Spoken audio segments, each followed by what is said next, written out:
Hey guys, welcome to J. Hauser Writes. Please do subscribe. Check out my website at jhauserwrites.com. Sign up for the newsletter. Would love all of that. But today we are going to talk about, I don't even know how to label this, authorial intent and the blurred lines, and when you can judge a book by the author and the author by the book, and all of that good stuff. So let's dive into it. Some of this I want especially to address about my books, my series, and in general as a writer and a reader. Where are the lines? So when I say authorial intent, it is the intent of the author. What did they mean by their books? The question is, when should we be privy? When should we ask? When should we care what the author intended by their book? And for me, I think this is an important point. I'm going to first give an example about me and what I want out of my books. My fears. I have a fear that my readers will judge me because of things that are in my book. And you know what? Beta readers already have. I've had some criticism of the way I portray certain characters, at least the way I read it. There was implications about my character as a human being that I was less than ideal because it was disturbing the conclusions that were drawn based on how I wrote characters. And that was kind of hurtful. I'm like, no, I don't think that just because it's portrayed that way. There is a very intentional way that story is being told. And maybe I didn't do a good enough job demonstrating why I had my characters that way, why my characters would have certain prejudices. And that is a thing. There's a lot of prejudice. I mean, I have warring nations and injustices and, the good guys and the bad guys and who's really the good guy and who's really the bad guy and are all the people of an entire race really bad, and how is that portrayed?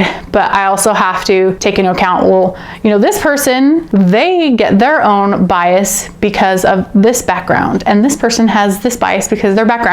Me as the author, I'm not necessarily saying that they're right. Even if they're the protagonist, they're the main character, they're the point of view character, they're the good guy, that doesn't mean that I agree with what they conclude based on their experiences. So it just rubbed me wrong that I would be judged in a certain way based on the way my character thinks. I definitely do not agree with everything that my characters do or think. And should any author be judged by that? I think it's about how well they do it. If they're portraying in a 12-book series every single time that a guy being a complete jerk to a girl and taking advantage of her and that's something sexy, you're like, okay, you kind of sound like a jerk. The author sounds like a jerk. But at the same time, when do you let characters just be themselves versus saying, oh, well, this is teaching us a lesson? It comes down to, why is the author doing this? I'm referencing my Cedar Wars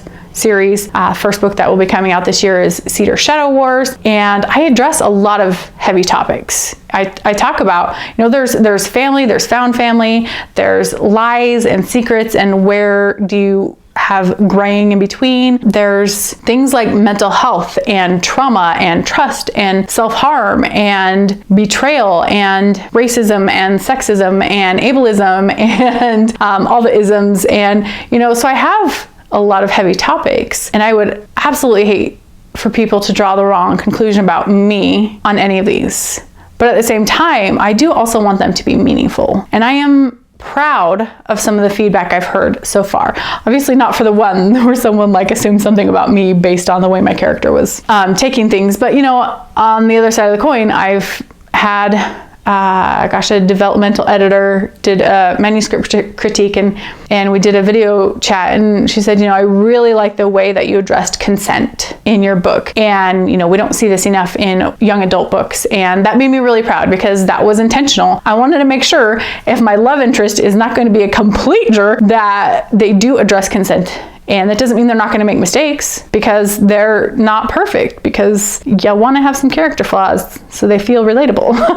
But then again, when they have that, because I do have a moment where one of my love interests takes things a little too far in one way, and some of his behavior, readers have really struggled to like him. Granted, later we understand why, and I think that softens some hearts, but still people are like, oh, well, you're romanticizing looks like could be an abusive relationship, because someone has a temper, there's those lines. And am I, as the author, is my intent to say that that's okay? You know, there's a couple that they get to that point where it's like, okay, are we gonna fish or cut bait? And are we in a good place? Are we good for each other? And I'm asking myself, like, is this a healthy relationship? Is this a relationship that's gonna last? Is this a portrayal that I want to put out there of like, this is okay, this is good, this is healthy? And then I get to the point where I say, girl, you are not their therapist. Let the characters be who they are. So I kind of want it both ways. I want people to take the lessons that I'm trying to include about things like forgiveness and understanding people and their flaws and kindness and, making right choices. I want people to feel that and resonate, but at the same time, I want them to be forgiving when someone doesn't portray those exact things that I want them to. So it's so tricky. It's so tricky. I don't want people judging me by my books in the wrong way. So you better know the right way. That's why I think being an author is so hard, because people will draw conclusions, and it's based on not only their personality of directly targeting you, but also based on their personal perspective.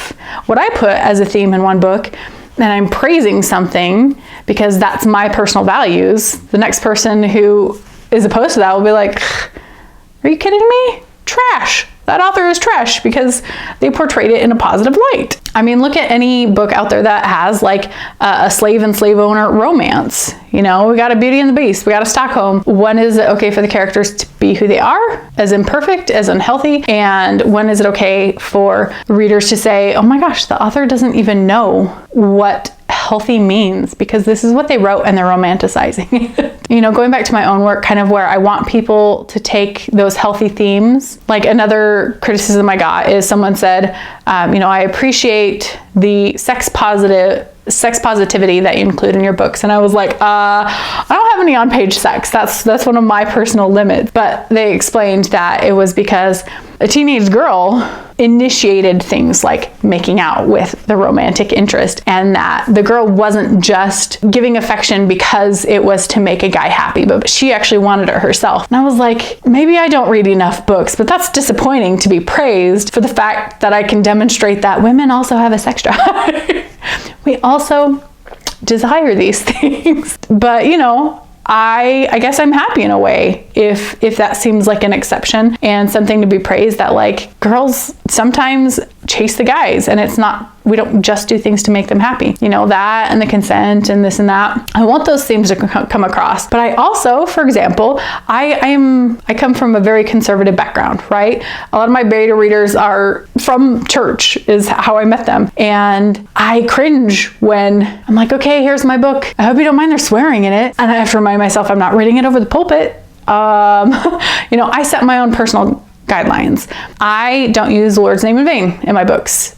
Sometimes I feel like, it's a stretch to have someone say that. I really feel like they would be saying that right now, but that's a personal thing I've set for me. Just like the F-bomb. My villain, in my head, he uses the F-bomb a lot, but he doesn't in my books because that's a personal limitation. And I would hope that people like me, you should write what you want to read, that they would appreciate that I did not include those in there. But some more even staunch people than me might not like the S word or the D word or, all the words. But to be authentic, I did include them. I did have to kind of do a little soul searching with that. But when it came down to it, I have a story about assassins and spies and warring nations and all this serious stuff. And if all of a sudden I'm in this battle for my life and I'm outnumbered, I'm gonna swear. I'm gonna swear. You're not gonna be like, shoot, we just had 5 more bad guys and we're about to die. Like, it's just, I had to recognize that while I want a clean book, there are limitations.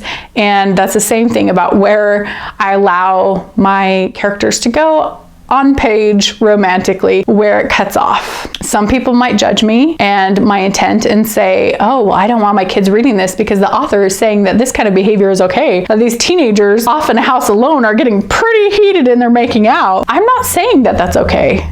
I'm also not saying that it's not okay. So a term that is used along with authorial intent is death of an author. And what that means is when an author dies, you no longer have access to their thoughts and their intent and what they intended by what they wrote. Whether or not the author is actually dead, a lot of people are in the camp of death of an author, which means that the author should not speak about what they were intending because they should have done a good enough job in the book to convey that. And I think I can understand in some ways, like, where were you going with that? I know in my second book of my series, feedback consistently came in that people felt disconnected from a character and that they didn't understand her motivations, and it was very frustrating, and she just came off as like a complete jerk. That's the nice thing about beta readers. It's not out in the world. I can go back and add in more heavily scenes showing why she has the misbelief she does. My authorial intent from these early beta readers, they did not understand. If it was death of an author and I couldn't go back and rewrite and explain, like, this is the way she is, people would be like, I don't want to read her story anymore. She's a jerk. But once we understand, we're like, okay,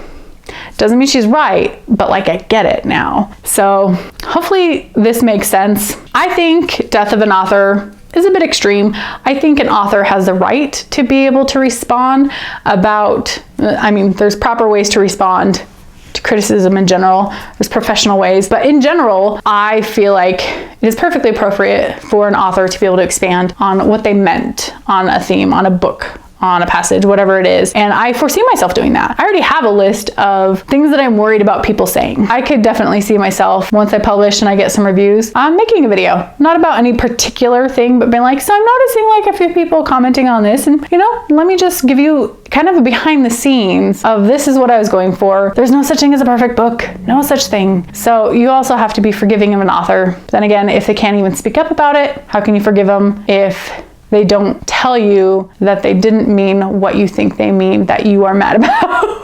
I know this is extremely rambly, and if you're still here, it's amazing, but this is why it's a complex issue. I'd love to know, what are your thoughts on authorial intent, death of an author? Where is the line on how much you can judge an author by their book? Conversely, how much can you judge a book by the author?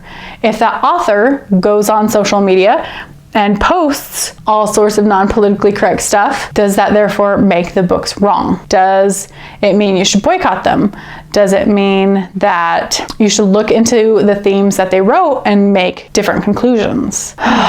It's complicated, especially with cancel culture, and I don't even know where I stand on all that. Because if I'm willing to no longer read books by an author because of some of their actions or opinions, does that mean I'm researching all of the Hollywood people that worked on a movie to make sure that they have the same moral standards that I do to boycott that? Am I going to look at the director and the writer, and you know what I'm saying? Like, where are the lines? There's a lot of blurred lines, but leave your feedback down below. Feel free to share this if you know anyone that is curious and interested in painful rambling. I do generally feel like my intent overall as an author is I want to put out books that are relatable, that build people up. That's why I do include a lot of serious themes, even in a fantasy setting, because I feel like it makes it accessible. A lot of people are not into literary fiction, but they like a good adventure. They've got the magic and the high stakes and the character development that includes topics that in real life they can say, yeah,